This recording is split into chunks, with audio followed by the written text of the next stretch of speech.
طويل الشوق يبقى كاغتراب فقير في الحياة من الصحاب ومن يأمنك يا دنيا الدواء تدوسين المصاحب في التراب وأعجب من مريدك وهو يدري بأنك في الورى أم العجاب ولولا أن لي معنى جميلا لبعت المكث فيها بالذهب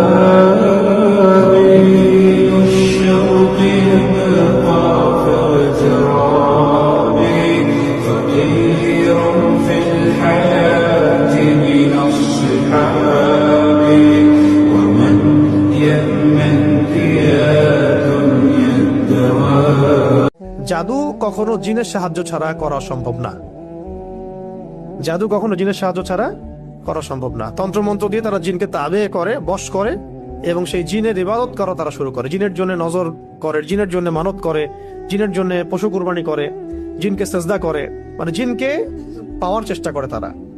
এবং জিনদেরকে আল্লাহ পাক কিছু ক্ষমতা দিয়েছেন, যে ক্ষমতাগুলো একটু এক্সট্রাঅর্ডিনারি আমাদের চাইতে।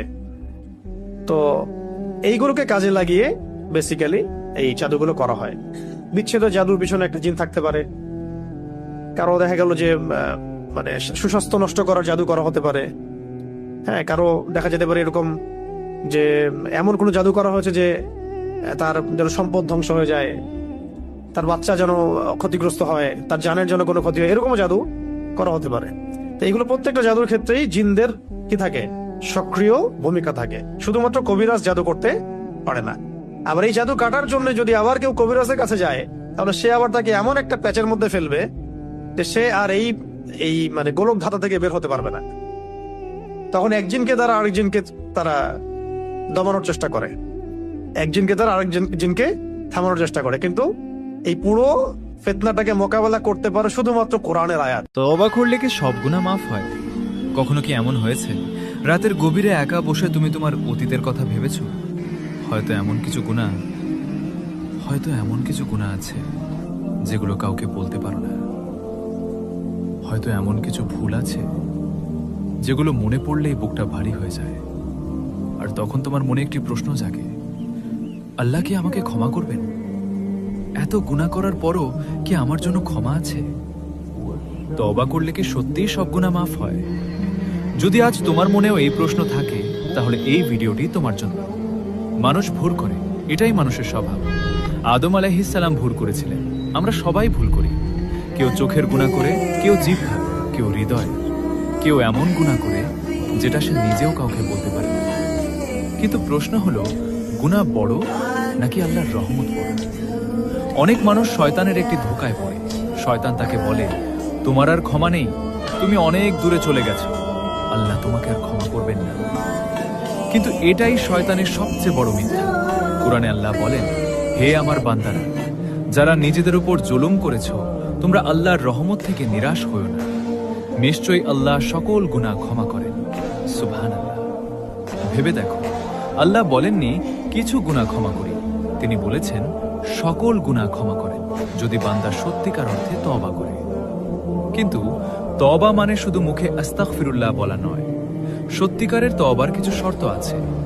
প্রথম শর্ত, গুনাহের জন্য আন্তরিক অনুশোচনা। দ্বিতীয় শর্ত, সঙ্গে সঙ্গে সেই গুনাহ ছেড়ে দেওয়া। তৃতীয় শর্ত, পুনরায় সেই গুনাহে ফিরে না যাওয়ার দৃঢ় সংকল্প করা। যদি কারো হক নষ্ট করে থাকো, তাহলে সেই হক ফিরিয়ে দিতে হবে, ক্ষমা চাইতে হবে। ভাবো, একজন মানুষ জীবনে 30 বছর গুনাহে কাটিয়েছে, নামাজ পড়ে, হারাম কাজে জড়িয়েছে, আল্লাহকে ভুলে থেকেছে। একদিন তার হৃদয়ে পরিবর্তন আসে, সে কান্না করে, সিজদায় পড়ে যায় আর বলে, হে আল্লাহ, আমি ফিরে এসেছি। তুমি কি জানো, আল্লাহ এমন বান্দার তওবায় খুশি হন, এতটাই খুশি হন যেমন মরুভূমিতে হারিয়ে যাওয়া উট ফিরে পেলে একজন মানুষ খুশি হয়। এ কথা রাসূল সাল্লাল্লাহু আলাইহি ওয়াসাল্লাম আমাদের জানিয়েছেন। তোমার গুনাহ দোয়া কুনুত পারেন না বলে যারা ভয়েতে বেতের নামাজই পড়েন না, তারা শুনেন তিনটা কাজ আপনার জন্য রয়েছে।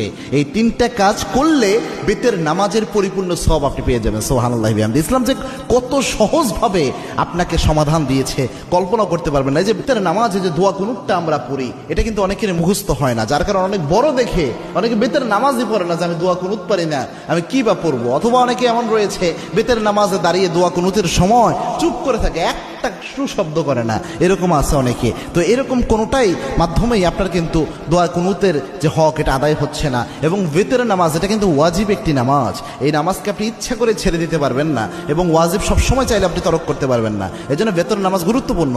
এবং কি আল্লাহর হাবিব সাল্লাল্লাহু আলাইহি ওয়াসাল্লাম বলতেন, ইন্নাল্লাহা বিতরুন ইউহিব্বুল বিতরা, আল্লাহ রাব্বুল আলামিন নিজে বেজরকে আল্লাহ রাব্বুল আলামিন নিজে ভালোবাসেন। সুবহানাল্লাহ। এবং আল্লাহর হাবিব সাল্লাল্লাহু আলাইহি ওয়াসাল্লাম সফর অবস্থায়ও প্রায় সময় চেষ্টা করতেন বেতের নামাজ যেন ছুটে না যায়। আল্লাহু আকবার। এই জন্য বেতের নামাজ মা বোন যারা রয়েছেন, বিশেষ করে আমার যুবক বাবা ভাইয়েরা যারা রয়েছেন এবং আমার বাবাজিরা যারা রয়েছেন, বেতের নামাজে আপনি দোয়া কুনুত পারছেন না, আপনি কি করবেন? প্রথম যদি আপনি দোয়া কুনুত না পারেন তাহলে আপনি যে দোয়াটা পড়বেন, রব্বানা আতিনা ফিদ দুনিয়া হাসানাহ ওয়া ফিল আখিরাতি হাসানাহ ওয়া কিনা আযাবান নার।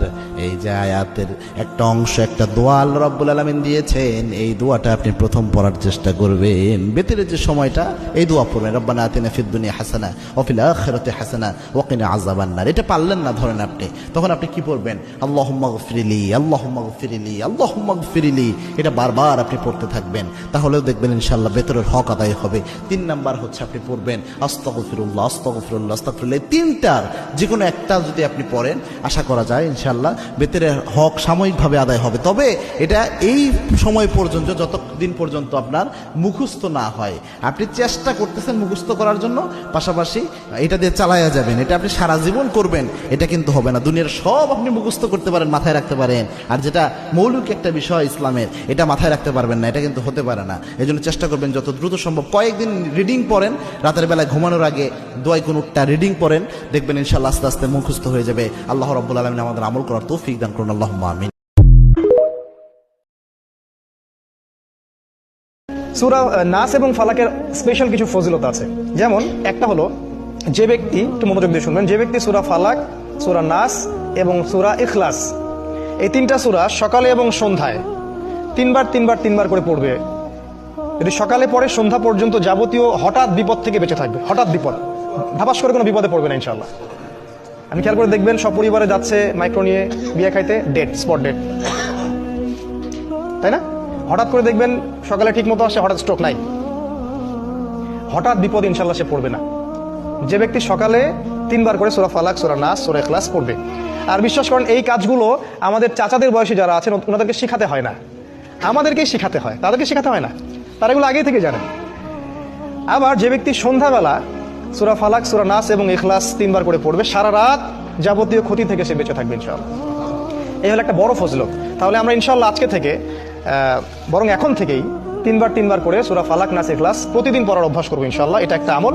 দ্বিতীয় একটা ফজিলত হচ্ছে, ঘুমানোর পূর্বে যখন বিছানায় যাবেন, অনেকগুলো সুন্নাহ আছে, বিছানা ঝেড়ে নিতে হবে, লাইটস অফ করা, প্রয়োজনে পারলে উজু করবেন, আয়াতুল কুরসি পড়বেন, তাসবিহ তাহলিল করবেন, পারলে সূরা মুলক পড়বেন। যদি কিছুই করতে না পারেন, কমপক্ষে সূরা ফালাক, সূরা নাস আর সূরা ইখলাস 3বার করে পড়বেন। সিস্টেমটা আমি দেখাই দিচ্ছি, যে প্রথমে হাত সামনে নিয়ে বিসমিল্লাহির রহমানির রহিম পড়ে সূরাতুল ইখলাস, আবার বিসমিল্লাহ বলে সূরাতুল ফালাক, আবার বিসমিল্লাহ বলে সূরাতুন নাস, একবার করে পড়লেন, পড়ে এভাবে ফু দিবেন, দিয়ে মাথা থেকে নিয়ে যতদূর পর্যন্ত পারেন এভাবে মাসেহ করবেন একবার, তারপরে আবার একবার, তারপরে আবার একবার, মোট 3বার। 3বার কেন, এটা আমি এখন এসে বুঝতে পারছি কেন 3বার, স্টুডেন্ট লাইফে বুঝতে পারি নাই। আসলে কোরআন এবং সুন্নাহর এত জ্ঞানের সমুদ্র, যেখানে আমরা হাবুডুবু খাচ্ছি, আসলে কোনো কুলকিনারাও খুঁজে পাচ্ছি না যে আসলে কি সলিউশন দিব। তাই যতই জানি ততই মনে হয় যে আমি কিছুই জানি না। একটা হাদিস সেদিন আমরা জানলাম, সেটা হলো যখন মানুষ ঘুমায় তখন শয়তান চলে আসে কাছে, মানে সবার সাথে একটা করে শয়তান আছে, ওই শয়তান চলে আসে, ওর নাম হচ্ছে কারিন, যেটা কোরআনে আছে। সে এসে এই যে আমাদের গর্দান আছে, এই গর্দানের মধ্যে 3টা গিট দেয়, এবং প্রতিটা গিটের সাথে সে বলে, তোমার সামনে দীর্ঘ রাত, তুমি ঘুমাও, তোমার সামনে দীর্ঘ রাত, তুমি ঘুমাও, তোমার সামনে দীর্ঘ রাত, তুমি ঘুমাও, আরামে ঘুমাও। আমার নবীর হাদিসে আছে 3টা জিনিস দেরি করিও না। ওনার লাশ যখন জানাজার সামনে আসবে তাড়াতাড়ি জানাজা করে কবর দিয়ে দাও, সামনে নিয়ে বক্তব্য দিও না। কথা কয় না, আছে না নাই? আমরা লাশ সামনে নিয়ে মোটামুটি 10-12 জন বক্তব্য রাখি, হুরুস্তু লাশের শান বলি, লাশের উপর যে কি কষ্ট হচ্ছে এটা আমরা বুঝি না। তো লাশকে সামনে নিয়ে বক্তব্য দেওয়ার প্রবণতা বন্ধ করতে হবে, এতে মুর্দার কষ্ট হয়। ওনার কারাগার থেকে উনি বের হয়ে গেছে, দুনিয়ার কারাগার থেকে, এখন উনি নেককার, ওনার জান্নাত অপেক্ষা করতেছে। আপনি 1 মিনিট এখানে কারাগারে রাখতেছেন জোর করে ওনাকে, ঠিক কিনা কথা ধরে বলেন? এরপর অনেক সময় আমরা দেখি বিদেশ থেকে কে আসবে 8-10 ঘন্টা ফ্রিজে, কেন না? বাস ওনার জন্য এসে দোয়া করবে। বিদেশ থেকে একজন লোক, ভাই ছেলে ভাই বোন কে আসবে, তার জন্য একটা মানুষকে বরফের ভিতরে আপনি ঢুকিয়ে রেখেছেন, না, তার উপর জুলুম করেছেন, এটা করা যাবে না। কসরু আজমিল মাইয়াতে কাকাসরিহি হাইয়ান, হাদিসে আছে একজন মুর্দার মরার পরে হাড্ডি ভাঙা জীবিত অবস্থায় হাড্ডি ভাঙার চেয়ে আরো কঠিন কষ্টের। মানুষকে বরফে রাখতে পারবেন আপনি? 10 মিনিট রাখা যাবে বরফের ভিতরে? আপনি এসি একটু বেশি বেড়ে গেলে আপনি কমাই দেন, ফ্যান শীতকালে একটু বেশি চললে আপনি বন্ধ করে দেন। আপনি একটা লাশকে ঘন্টার পর ঘন্টা বরফে রাখেন, আপনি জুলুম করেন। কথা জোরে বলেন না, এগুলো করবেন না। 2, কোন মেয়ে বিয়ের উপযুক্ত হয়েছে সাথে সাথে বিয়ে দেন, সাথে সাথে, না মাস্টার্স পাস করাবো, না না দেখি আর না, প্রতি মুহূর্তের গুনাহ বাবার কাঁধে। যতক্ষণ ওই মেয়ে আপনার কাস্টডির মধ্যে আছে, তার বেপরদাগি, তার গুনাহ, তার ফেসবুক, তার মেসেঞ্জার, তার চ্যাটিং, তার হাঁটা, তার চলা, তার শপিং, যা যা যেখানে যেখানে সে বেপরদা যাচ্ছে, প্রত্যেকটা গুনাহ বাবার কাঁধে। বাবার পরে ভাইয়ের কাঁধে, ভাইয়ের পরে স্বামীর কাঁধে, স্বামীর পরে আবার সন্তানের কাঁধেও যাবে।